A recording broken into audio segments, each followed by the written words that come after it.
بسم اللہ الرحمن الرحیم۔ یہ ایک صاحب نے سید عبداللہ طارق کے بارے میں معلوم کیا تھا کہ بہت سے لوگ ان کے بارے میں غلط فہمی کا شکار رہتے ہیں اور بہت بڑا ان کو علامہ خیال کیا جاتا ہے۔ جب ان کے پروگرامز ہوتے ہیں تو ان پروگرامز کے اندر لوگ بڑے اہتمام کے ساتھ شریک ہوتے ہیں،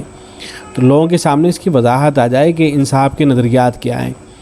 اس لیے کہ خود میں ان کے پروگرام میں شریک ہو چکا ہوں۔ زمانۂ طالب علم میں دیوبند میں ان کا پروگرام ہوا تھا، تو اس میں میرے ایک درسی ساتھی تھے، انہوں نے بتایا کہ ایک بہت بڑے علامہ آ رہے ہیں اور قرآن مجید کے اوپر وہ گہری نظر رکھتے ہیں اور بڑے اہم نکات بیان کیا کرتے ہیں، احادیث میں سے بڑے اہم نکات وہ بیان کیا کرتے ہیں، اس لیے ان کے پروگرام میں چلنا ہے۔ تو میں شریک ہو گیا، مجھے معلوم نہیں تھا ان کے بارے میں۔ بعد میں معلوم ہوا کہ جناب تو منکرین حدیث میں سے ہیں، حدیث کا صرف انکار ہی نہیں کرتے ہیں بلکہ ان کی ویڈیوز آپ نے دیکھی ہوں گی جن میں مذاق بناتے ہیں باقاعدہ۔ بخاری شریف کی روایتوں کا مذاق تک ان صاحب نے بنا رکھا ہے۔ تو یہ میرے سامنے اس وقت فتویٰ ہے، بہرحال یہ جامعہ قاسمیہ مراد آباد مدرسہ شاہی مراد آباد کا فتویٰ ہے، دارالفتہ جامعہ قاسمیہ مدرسہ شاہی مراد آباد سے صادر ہوا ہے۔ تو میں اس کو ریکارڈ کر رہا ہوں، اسی لیے اس کو ریکارڈ کر رہا ہوں کہ اگر جو لوگ ابھی تک غلط فہمی کا شکار رہتے ہیں یا مواد نہیں مل پاتا ہے، بعض مرتبہ یہ تو پتہ ہوتا ہے کہ اس آدمی کے نظریات صحیح نہیں ہیں، لیکن کوئی ویڈیو وغیرہ مل جائے جس میں اس سے متعلق کچھ عرض کیا گیا ہو، تو اسی لیے ریکارڈ کرا رہا ہوں۔ چونکہ یہ دارالفتہ بالکل مستند اور معتبر ہے، مدرسہ شاہی مراد آباد سے فتویٰ صادر ہوا ہے، تو اس لیے اس کی ظاہر بڑی اہمیت ہے۔ تو میں اس کو ریکارڈ کرا رہا ہوں۔ اس کا سوال تو میں ریکارڈ نہیں کر رہا ہوں، صرف جواب ریکارڈ کر رہا ہوں، اس لیے کہ سوال بھی اگر پڑھوں گا تو بات لمبی ہو جائے گی۔ صرف جواب دیکھ لیں اور جواب میں دیکھیں کہ کیسے کیا لکھا گیا ہے اس شخص کے بارے میں۔ لکھا گیا ہے الجواب باللہ توفیق۔ سوال نامے کی تحریر کے ساتھ عبداللہ طارق کی سیڑھی بھی سنی گئی، جسے سن کر اندازہ ہوا کہ یا تو یہ شخص نرا جاہل ہے جسے قرآن و سنت، عربی اور اردو لغات و تاریخ سے کچھ بھی واقفیت نہیں ہے۔ وہ شخص جسے لوگ علامہ خیال کرتے ہیں، فتوے میں لکھا جا رہا ہے کہ نرا جاہل شخص ہے، اور یا پھر یہ کہ کسی اسلام دشمن ایجنسی کا شاطر ایجنٹ ہے جو نہایت چابک دستی سے ناواقف عوام و خواص کے دلوں میں دین و مذہب اور قرآن کریم کے بارے میں تشکیک پیدا کرنا چاہتا ہے۔ اس کے بیانات میں خود تضاد ہے، ایک طرف پکے مومن ہونے کا مدعی ہے اور بار بار اپنے ایمان کی پختگی کی بات دہراتا ہے، اور دوسری طرف یہ نقل کرتا ہے کہ مسلمانوں کی باتیں صرف ہوائی ہیں، ان کے پاس کوئی تصدیق شدہ قرآن موجود نہیں ہے۔ حالانکہ قرآن مقدس کے بارے میں مسلم عوام کو شکوک و شبہات میں مبتلا کرنا بجائے خود ایسا جرم ہے جو نظر انداز نہیں کیا جا سکتا ہے۔ یعنی یہ صاحب صرف منکرین حدیث میں سے نہیں ہیں بلکہ قرآن مجید کے حوالے سے بھی لوگوں کے دلوں کے اندر شکوک و شبہات پیدا کرتے ہیں۔ پھر آگے لکھا گیا ہے کہ اور اس کا اپنی تقریر میں یہ کہنا کہ ماسٹر کاپی حضرت عثمان غنی رضی اللہ تعالیٰ عنہ نے حضرت حفصہ رضی اللہ عنہا سے جو نسخہ لیا تھا اس کا ان کو واپس کرنا ثابت نہیں ہے، حالانکہ بخاری شریف جلد نمبر 2 صفحہ نمبر 746 میں صراحت کے ساتھ صحیح حدیث شریف میں موجود ہے کہ حضرت عثمان غنی رضی اللہ تعالیٰ عنہ نے حضرت حفصہ رضی اللہ عنہا کے پاس سے جو نسخہ لیا تھا وہ ان کو واپس کر دیا تھا۔ یہ اس نے جو سوال کیا گیا تھا اس میں جو اس نے دعویٰ کیا تھا اس کی تردید کی جا رہی ہے۔ پھر اس نسخے کے بارے میں کہنا کہ ماسٹر کاپی واپس کرنا ثابت نہیں ہے، دعویٰ انتہائی جاہلانہ اور گمراہ کن ہے۔ ملاحظہ ہو بخاری شریف کے الفاظ رد عثمان الصحف الی حفصہ وارسل الی کل افق بمصحف مما نسخوا۔ پھر آگے ہے کہ نیز عبداللہ طارق کا زور دے کر یہ کہنا کہ یہ ممکن ہی نہیں ہے کہ غلطی رہ نہ جائے۔ ان 6 کے 6 ہاتھ سے لکھنے والوں سے بالکل حرف بحرف صحیح ہو ایسا نہیں ہو سکتا، غلطی کا رہ جانا 100% یقینی ہے۔ قرآن مجید کے حوالے سے عبداللہ طارق کی گفتگو ہے۔ یہ بات سن کر یقیناً سننے والے قرآن کریم کے بارے میں شک میں مبتلا ہوں گے، حالانکہ حضور صلی اللہ علیہ وسلم کے زمانے سے لے کر آج تک قرآن کریم کے ہزارہ نسخے ہاتھ سے لکھے گئے ہیں، اور آج بھی دنیا کے اندر سینکڑوں سائز میں قرآن کریم دستیاب ہے، کوئی چھوٹا، کوئی درمیانی، کوئی بڑا اور کوئی بہت بڑا۔ ان سب کی کتابت دور صحابہ سے لے کر آج تک مسلمانوں نے اپنے ہاتھوں سے کی ہے۔ دنیا کی بڑی سے بڑی طاقت ان مختلف نسخوں کے درمیان ایک لفظ کا فرق بھی ثابت نہیں کر سکتی،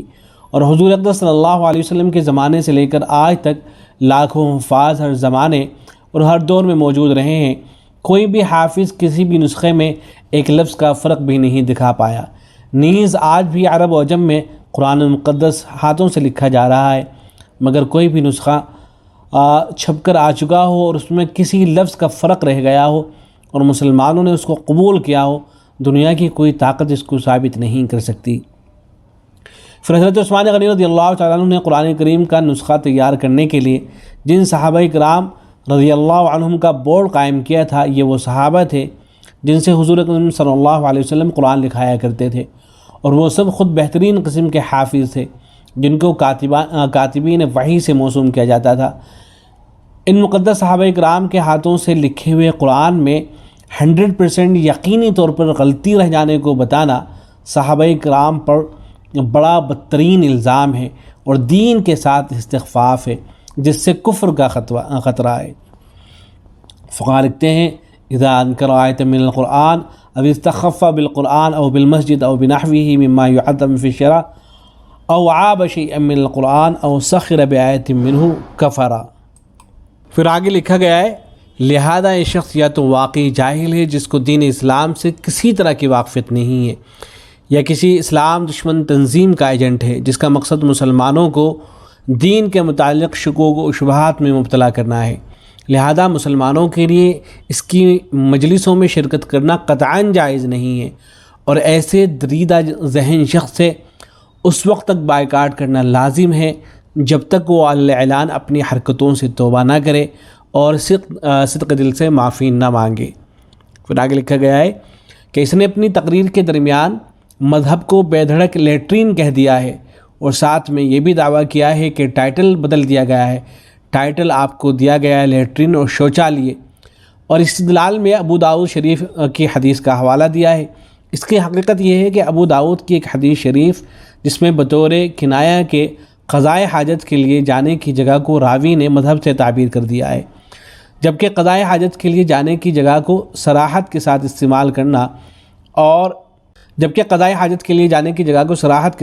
کرنا اور صراحت کے ساتھ کہنا معیوب سمجھا جاتا ہے، جیسا کہ ہمارے عرف میں بھی مہذب مجمع میں بیت الخلاء اور لیٹرین کے لفظ کی جگہ پر قضائے حاجت بولا جاتا ہے، اور بعض علاقوں میں جہاں جنگلوں میں قضائے حاجت کی جاتی ہے تو بولا جاتا ہے کہ فلاں میدان کو گئے ہیں،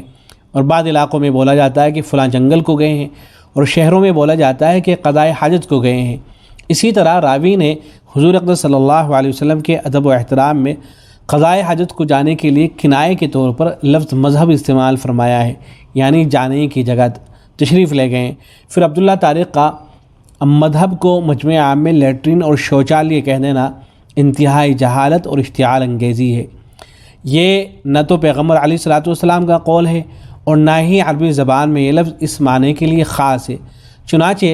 دنیا کی کسی بھی ڈکشنری میں لفظ مذہب کا ترجمہ لیٹرین یا شوچالیہ نہیں لکھا گیا ہے، جو اہل علم سے مخفی نہیں ہے، بلکہ مذہب کے معنی عربی زبان میں قرآن و حدیث کے تفصیلی دلائل کو عملی جامہ پہنانے کے لیے احکام شریعہ کے استنباط کرنے میں متعینہ طریقہ اختیار کرنے کے ہیں۔ ملاحظہ فرمائے المذہب طریقۃ معینۃ فی استنباط الاحکام شرعیہ العملیہ من ادلتها التفصیلیہ۔ مگر اس شخص نے لفظ مذہب کو لیٹرین اور شوچالیہ کہہ کر شاطرانہ طور پر اس لفظ کے موقع محل پر پردہ ڈال کر اس کو دین سے جوڑ دیا، اور اسی طرح پوری تقریر میں خود ساختہ بے دلیل اور لچر اصطلاحات پیش کر کے حاضرین کا ذہن بگاڑنے میں کوئی کسر نہیں چھوڑی۔ نیز اس کا یہ کہنا کہ نام آ گیا مذہب، ٹائٹل تک بدل گیا، ٹائٹل آپ کو دیا گیا لیٹرین شوچالیہ اور مسلمانوں کے پاس نہیں ہے کچھ، ہوا میں ہے سب اور دین اوریجنل نہیں بچا، یہ مذہب اسلام کا مذاق اڑا کر کے دین و اسلام میں شکوک و شبہات پیدا کرنا ہے۔ اس لیے مسلمانوں کے لیے اس کی مجلسوں میں شرکت کرنا قطعاً جائز نہیں ہے، اور جو اس کی باتوں پر یقین کرے گا اس کے بھی ایمان کا خطرہ ہے۔ فقط واللہ سبحانہ وتعالی عالم۔